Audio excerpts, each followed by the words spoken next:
On your right. Peace, Hourglass. This sculpture was created in 1992 to celebrate the ECO 92 International Conference. It's made of reinforced concrete and shaped like an hourglass. In the center, you'll find glass boxes filled with sand from various countries. The words, World Peace, are displayed in 28 languages on its walls. The artwork unfortunately suffered vandalism and underwent restoration in 2021. An interesting fact is that it also commemorates the first anniversary of the cesium-137 accident in Guyana. On your right. Gandhi Square. This square honors Mahatma Gandhi, an Indian leader who fought for his country's independence through non-violence. He inspired civil rights and freedom movements across the globe. The square offers a peaceful space for reflection amidst the city's hustle and bustle. Gandhi was born in 1869 and championed India's independence. The world celebrates his birthday as the International Day of Non-Violence. Did you know that when Gandhi was a law student in London, he saved money by walking many miles each day? Just ahead. Sugarloaf Mountain. This natural wonder is over 600 million years old. The name comes from the colonial era, when sugar blocks were molded into a cone shape, resembling the mountain. Construction of the famous cable car began in 1908 and it opened in 1912. At the time, it was the third cable car in the world and the first in Brazil and South America. An interesting fact is that the original cable car, used until 1972, is now a historical piece displayed right here. On your left. The Aterro do Flamengo Amphitheater, known today as the Flamengo Park Amphitheater, opened its doors on October 17, 1965. The visionary behind the project was Loda Macedo Soares, who, along with a team of renowned professionals, transformed the area into a magnificent urban park. This space was designed to provide leisure and a connection with nature, seamlessly blending into the city's landscape.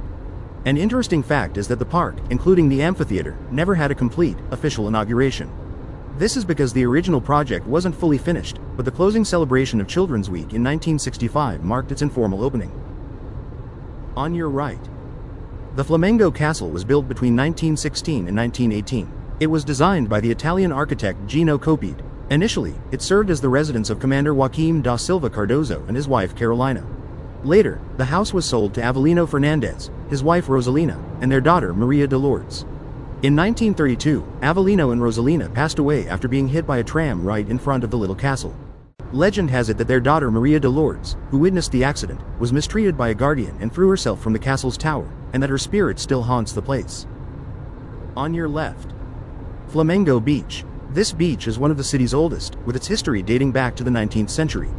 Originally, the area was flooded, but it underwent a major landfill project to become the beach and park we know today. The urban development plan was conceived in the 1920s, and Flamengo Park was inaugurated in the 1960s.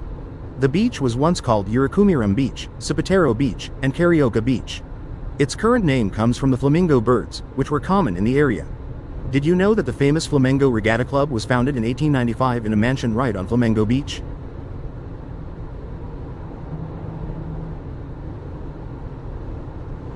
Just ahead.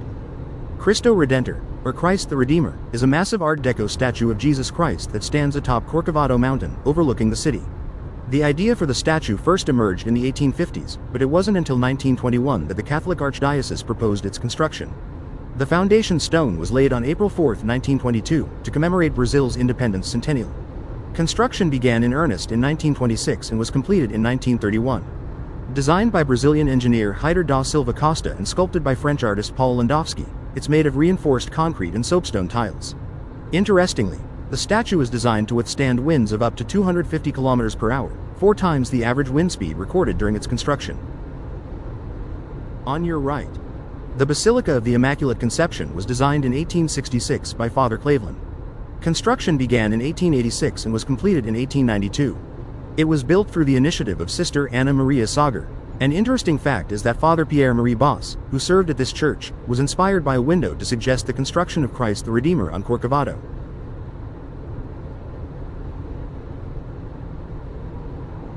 On your left. Praia de Botafogo. This beautiful beach offers an incredible view of Sugarloaf Mountain in Guanabara Bay. The neighborhood's name comes from João Pereira de Souza Botafogo, who lived in the area. The waterfront underwent major urban transformations in the 1940s with a landscape project by Roberto Burle Marx. In the past, the water was unfit for swimming, but today, thanks to pollution control efforts, it's safe to take a dip.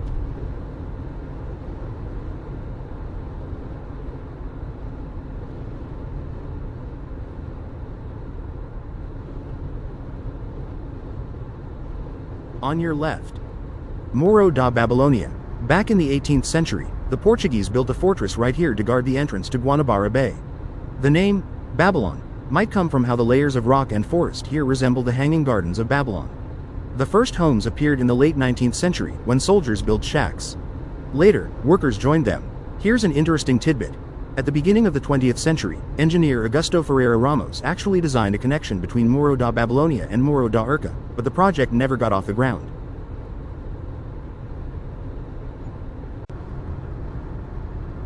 Just ahead. Praia do Leme. The story of Leme begins in 1565, with the founding of the city. The name comes from the Leme rock, which resembles a ship's helm. In the 19th century, it was a popular picnic spot for wealthy families.